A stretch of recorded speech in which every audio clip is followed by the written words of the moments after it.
సంవత్సరాల తరబడి ఎన్ని మందులు వాడినా మీ మోకాల నొప్పులు తగ్గట్లేదా? ప్రాణ పెయిన్ క్లినిక్ లో అత్యాధునిక చికిత్స. నమస్తే, నేను Keshav. Welcome to Suman TV. ఆంధ్రప్రదేశ్లో ఏ ప్రభుత్వం ఏర్పడబోతోంది అనే అంశం పైన సర్వత్రా ఉత్కంఠ నెలకొని ఉంది.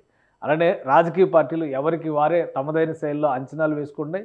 అనేక ఎగ్జిట్ పోల్ రిపోర్ట్స్ కూడా వస్తున్నాయి.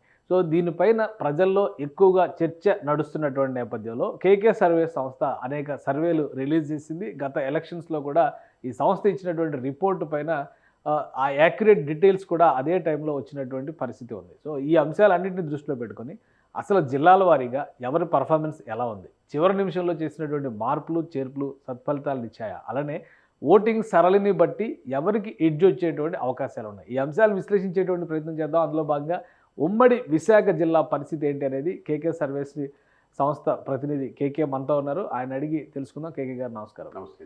డిస్కషన్లోకి వెళ్లే ముందర అసలు ఉమ్మడి జిల్లా పరిస్థితి, ఎందుకంటే జిల్లాలు విభజన జరిగిన తర్వాత పార్లమెంటరీ నియోజకవర్గాల నేపథ్యంలో తీసుకున్నటువంటి నిర్ణయం చూస్తే కనుక 7 నియోజకవర్గాలు ఒక్కొక్క జిల్లాగా కనిపిస్తుంది. కానీ ఉమ్మడి జిల్లా పరిధి లెక్కలోనే ఎక్కువగా అంచనాలు ఉంటాయి కాబట్టి ఉమ్మడి విశాఖ జిల్లా పరిధిని ఒకసారి పరిశీలిద్దాం. ఉమ్మడి విశాఖ జిల్లా పరిధిలో మొత్తం 15 నియోజకవర్గాలు ఉన్నాయి, అసెంబ్లీ నియోజకవర్గాలు.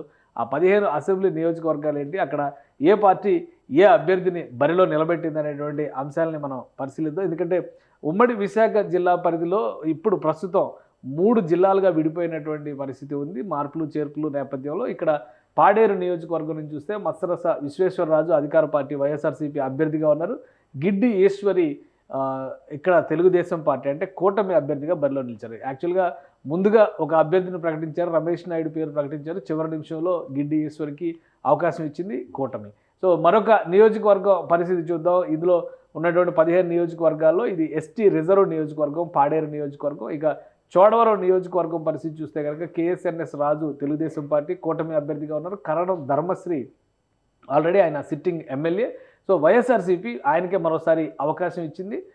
ఇది చోడవరం నియోజకవర్గ పరిస్థితి. మరొక నియోజకవర్గంలో పరిస్థితిని కనుక మనం పరిశీలించి చూస్తే వైఎస్ఆర్సీపీ అధికార పార్టీ తన అభ్యర్థిగా గాజువాక్లో మంత్రి గుడివాడ అమర్నాథ్ని రంగంలో దింపింది. అంటే గుడివాడ అమర్నాథ్ గతంలో వేరే నియోజకవర్గం నుంచి పోటీ చేశారు. గాజువాక్లోకి ఈసారి ఆయన టర్న్ అయినటువంటి పరిస్థితి. గాజువాక గతంలో తెలుగుదేశం పార్టీ కూటమి నుంచి చూస్తే కనుక ముఖ్యంగా జనసేన పార్టీ అధినేత పవన్ కళ్యాణ్ అక్కడ గాజువాక బరిలో నిలిచారు. సో ఇప్పుడు నియోజకవర్గం మార్పు, అనకాపల్లి నియోజకవర్గ సిట్టింగ్ ఎమ్మెల్యేగా ఉన్నటువంటి మంత్రి అమర్నాథ్ని తీసుకొచ్చి గాజువాకలో వైఎస్ఆర్సీపీ ఎక్స్పెరిమెంట్ చేసింది. ఇక తెలుగుదేశం పార్టీ అభ్యర్థిగా పల్లా శ్రీనివాస్ కూటమి తరపున నిలబడుతున్నారు. సో ఈ నియోజకవర్గంలో ఎవరి ప్రభావం ఉంటుందనేది చూడాలి. మిగతా నియోజకవర్గాలు ఒకసారి మనం పరిశీలిస్తే కనుక గాజువాక తర్వాత ఉమ్మడి విశాఖ జిల్లా పరిధిలోకి వచ్చేటువంటి 15 నియోజకవర్గాల్లో భీమిలి నియోజకవర్గం ముఖ్యమైనటువంటి నియోజకవర్గం. గంటా శ్రీనివాసరావు తెలుగుదేశం పార్టీ అభ్యర్థిగా అక్కడ బరిలో ఉన్నారు. అయితే ఆయన ఉత్తర నియోజకవర్గం, విశాఖ ఉత్తర నియోజకవర్గానికి సంబంధించిన సిట్టింగ్ ఎమ్మెల్యే. ఇక్కడ నుంచి ఆయన కంటెస్ట్ చేస్తున్నారు. ఇక ఇక్కడ సిట్టింగ్ ఎమ్మెల్యే అంటే భీమిలి సిట్టింగ్ ఎమ్మెల్యే అవంతి శ్రీనివాస్ మాజీ మంత్రి, ఈయన బరిలో ఉన్నారు.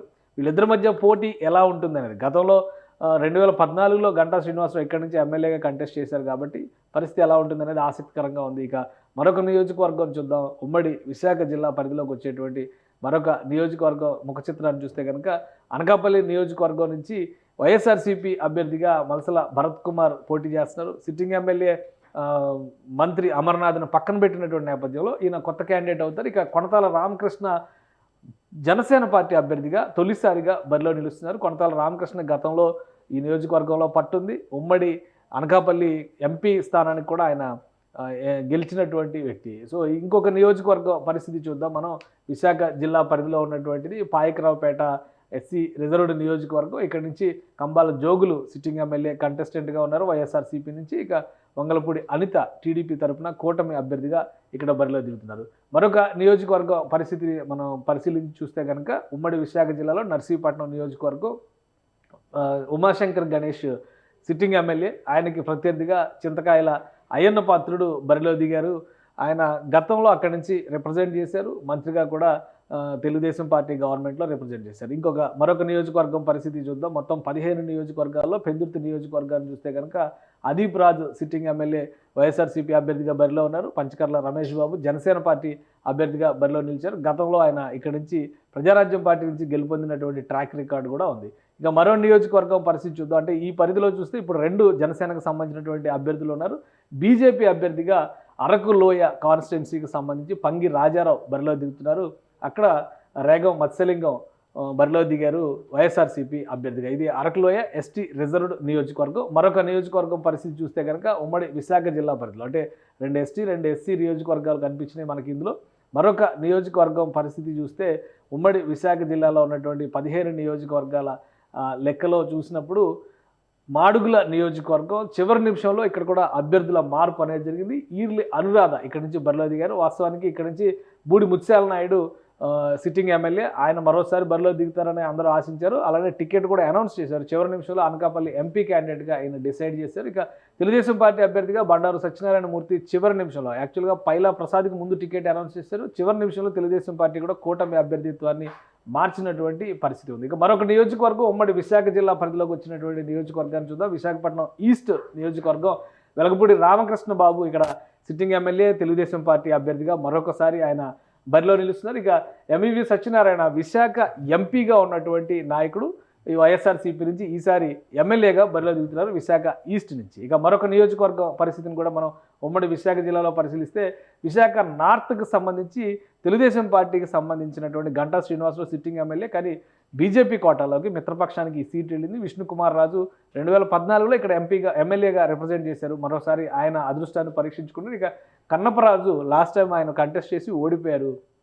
మరొకసారి వైఎస్ఆర్సీపీ అభ్యర్థిగా విశాఖ నార్త్ నుంచి బరిలో దిగుతున్నారు. ఇక మరొక నియోజకవర్గం ఉమ్మడి విశాఖ జిల్లా పరిధిలో మనం చూస్తే విశాఖ సౌత్, ఇక్కడ వంశీకృష్ణ యాదవ్ జనసేన పార్టీ అభ్యర్థిగా దిగుతున్నారు. ఎమ్మెల్సీగా వైఎస్ఆర్సీపీ నుంచి ఉన్నటువంటి వ్యక్తి చివరి నిమిషంలో పార్టీ మారి జనసేన అభ్యర్థిగా దిగారు. అలానే వాసుపల్లి గణేష్ ఇక్కడ సిట్టింగ్ ఎమ్మెల్యే, అయితే తెలుగుదేశం పార్టీ నుంచి ఎలక్ట్ అయినటువంటి ఎమ్మెల్యే, ఇప్పుడు వైఎస్ఆర్సీపీ అభ్యర్థిగా విశాఖ సౌత్లో బరిలో నిలుస్తున్నారు. ఇక మరొక నియోజకవర్గం ఉమ్మడి విశాఖ జిల్లాలో ఉన్నటువంటి నియోజకవర్గం పరిస్థితి చూస్తే విశాఖ వెస్ట్. సో విశాఖ వెస్ట్లో గణబాబు తెలుగుదేశం పార్టీ అభ్యర్థిగా బరిలో నిలుస్తున్నారు.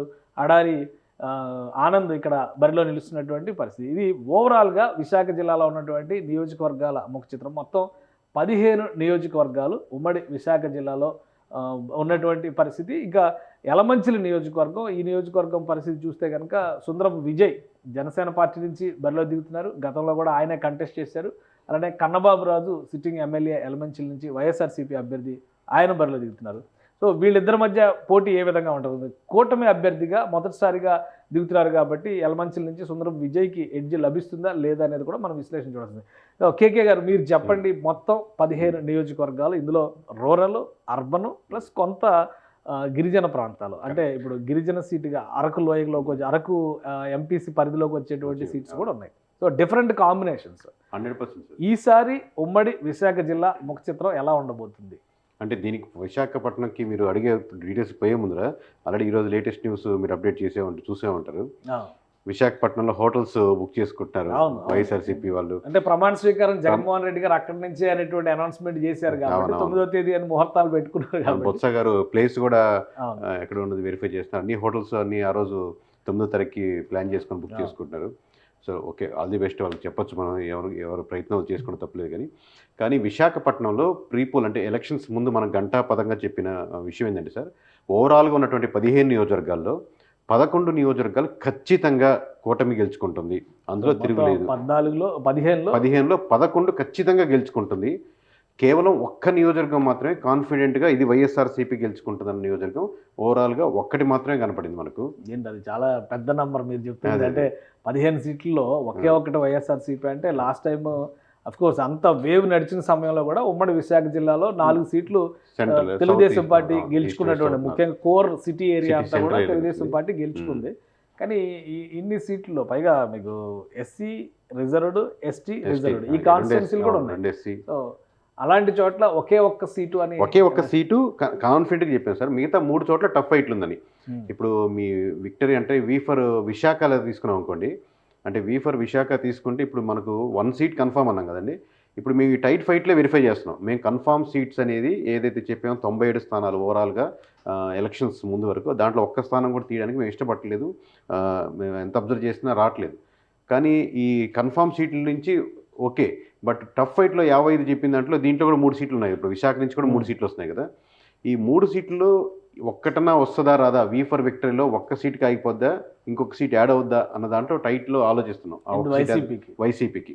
ఒకే ఒక సీటు. ఒకే ఒక సీట్ ఇంకో సీట్ యాడ్ అవుద్దా లేదనేది ఈ టైట్ ఫైట్లు వెరిఫై చేసిన దాంట్లో ఎందుకంటే 1వ తారీఖు సాయంత్రం 5 గంటలకు మనం కాన్ఫిడెంట్గా చెప్పాలి కాబట్టి ఘంటాపథంగా నెంబరు ఆ ఒక్క సీట్ ఎట్టేయాలి యాడ్ చేయాలని ఆలోచిస్తూ కానీ ఏంటి ఏ అంశాలు ఉమ్మడి విశాఖ జిల్లాలో కూటమికి అనుకూలంగా డ్రైవ్ అయ్యి ఉంటాయి? ఎందుకంటే విశాఖ రాజధాని అన్నారు, సో ఎక్కువ హోప్ పెట్టుకుంది అందుకు. ఎగ్జిక్యూటివ్ క్యాపిటల్ అని పదే పదే అనౌన్స్ చేశారు.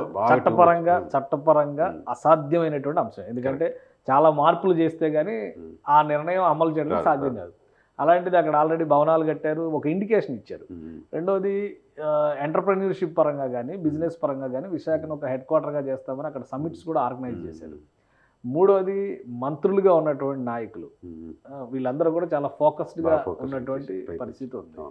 ఇవన్నీ కాకుండా ఏది కూటమికి అనుకూలమైనటువంటి అంశంగా మారబోతుంది? అంటే వైఎస్ఆర్సీపీ తరపున సార్ మామూలుగా ఒక కోరు వాళ్ళతో మాట్లాడినప్పుడు కానీ వాళ్ళ అబ్జర్వేషన్స్ కానీ వాళ్ళ అంచనా కూడా రాయలసీమ పక్కన పెడితే మిగతా ఇటు సైడ్ కోస్తా ప్రాంతం కానీ దక్షిణ మొత్తం కోస్తా కానీ అంటే నెల్లూరు కానీ ప్రకాశం వరకు చూసుకుంటే ఏదైనా కన్వర్ట్ అయ్యింది మనకు వైఎస్ఆర్సీపీ వైపు వచ్చింది అనుకుంటే వైజాగే మనకు కన్వర్ట్ అవ్వాలి, వైజాగ్ మీద మన దృష్టి ఎక్కువ సారించాం, వైజాగ్ మీద ఎక్కువ కాన్సన్ట్రేట్ చేసాం, మీరంటూ జాబ్స్ మేళా కానీ ఇట్లాంటి ఎక్కువ కనెక్ట్ చేసింది, లేదా రాజధాని అక్కడ మూవ్ అవుద్దని కానీ ఎక్కువ హోప్స్ వైజాగ్ మీదే పెట్టుకున్నారు. బట్ మీరు ఇంకా వైజాగ్తో పాటు శ్రీకాకుళం, విజయనగరం, వైజాగ్ 3 కలుపుకుని ఉత్తరాంధ్ర మనం డివైడ్ చేసుకుంటాం ఉమ్మడిగా. 3 కలుపుకున్నా కానీ సింగిల్ డిజిట్ దాటే పరిస్థితి లేదు. ఈరోజు క్లోజ్ టైట్స్ వెరిఫై చేస్తూ మేము ఇన్ని రోజుల నుంచి ఎలక్షన్ తర్వాత వైఎస్ఆర్సీపీకి 3 కలుపుకున్నా కానీ సింగిల్ డిజిట్ దాటలేమో యాడ్ చేయాలి అని మళ్ళీ గుల్లాలు పడుతున్నాం ఆ టైట్ ఫైట్ వెరిఫై చేయడానికి. అంటే ఎందుకు అలాంటి పాసిబిలిటీస్ ఉంటాయి అంటే ఓకే, ఒకవేళ వేవ్ లాగా వస్తే లాస్ట్ టైం వేవ్ లాగా వచ్చిన తర్వాత ఉత్తరాంధ్ర మొత్తంలో 34 కాన్స్టిట్యున్సీస్ ఉంటే తెలుగుదేశం పార్టీ కేవలం 6 స్థానాలు మాత్రమే గెలుచుకుంది. అంటే అంత వేవ్ ఇప్పుడు ఉందా? వేవ్ అదే సార్, మేము డే 1 నుంచి మనం వీడియోస్ చేయడం మొదలుపెట్టిన డే 1 నుంచి చెప్తాను. వేవ్ ఈ రోజు కూడా ఇన్ని సీట్లు చెప్తున్నా కానీ వేవ్ ఏ పార్టీని గెలిపించాలని లేదు.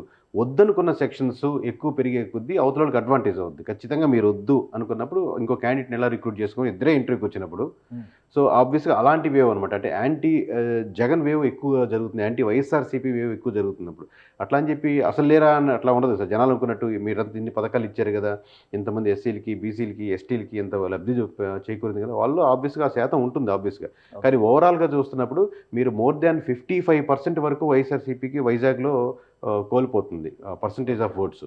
సో మీరు బిలో 40కో 45 మధ్యలోనూ ఆగినప్పుడు చాలా నెంబర్ ఆఫ్ సీట్స్ కోల్పోతుంది. ఆబ్వియస్గా కాంబినేషన్ ఒక లెక్క మీరు చెప్పాల్సినటువంటి పరిస్థితి ఉంటుంది. ఎందుకంటే ఇక్కడ ఇప్పుడు మనం ఆల్రెడీ 15 కాన్స్టిట్యున్సీస్ సంబంధించి ఒక క్లారిటీ ఇచ్చేసాం. మొత్తం 15 కాన్స్టిట్యున్సీస్ ఈ నియోజకవర్గాల్లో అంటే ఉమ్మడి విశాఖ జిల్లాలో ఉంటే 2019 లెక్కన ఒక్కసారి చూద్దాం మనం. టీడీపీ అప్పుడు వచ్చినటువంటి పరిస్థితి కేవలం 6 సీట్లు మొత్తం ఉమ్మడి విశాఖ 4 సీట్లు వచ్చినాయి విశాఖ జిల్లాలో. అంటే వైసీపీకి అప్పుడున్న ఈక్వేషన్ ప్రకారం చూస్తే 11 సీట్లు వచ్చినాయి. సో 2024లో ఇక్కడ మీ అంచనా ప్రకారం ఏం వస్తున్నాయి లెక్క? నాకు అంటే మీరు చెప్పిన క్లారిటీ అంటే ఏదే సార్ 2024లో ఇప్పుడు ఖచ్చితంగా కాన్ఫిడెంట్గా మనం చెప్పింది ఏంది, ఇది కాన్ఫిడెంట్గా చెప్పేస్తున్నాం 11 సీట్లు ఖచ్చితంగా వస్తున్నాయి. 11 వస్తాయి కూటమికి. సీట్లు కూడా చాలా పోయినాయి. అంటే బీజేపీ ఒక సీటు కంటెస్ట్ చేస్తుంది, అదే జనసేన పార్టీ 3 సీట్లు ప్లస్ అదొకటి 4 సీట్లు కంటెస్ట్ చేస్తున్నారు. వాళ్ళ 5 ప్లస్ వీళ్ళు 10 సీట్లు కంటెస్ట్ చేస్తున్నారు. టీడీపీ వాళ్ళు 10 సీట్లు కంటెస్ట్ చేస్తున్నారు. ఓవరాల్ 15లో. సో కాన్ఫిడెంట్గా ఈ 11 వస్తున్నాయి సార్. మీరు చెప్పిన ఈ 11ని నేను ఇలా డివైడ్ చేస్తున్నాను సార్. 1+1 వస్తుందా రాదా అని ఆలోచిస్తూ ఉన్నాం. దీని మీద మల్ల గుల్లాలు పడుతున్నాం. మిగతా టైట్ ఫైట్లో అంటే 11 వీళ్ళకి పోయి 1 కాన్ఫిడెంట్గా ఇస్తాం కాబట్టి 3 టఫ్ ఫైట్ అన్నాం. అంటే 11 కాన్ఫిడెంట్గా కూటమి గెలుస్తుందని, 1 కాన్ఫిడెంట్గా వైఎస్ఆర్సీపీ గెలుస్తుందని, 3 ఖచ్చితంగా టైట్ ఫైట్లో ఉందని చెప్పాం ప్రీపోల్ వరకు.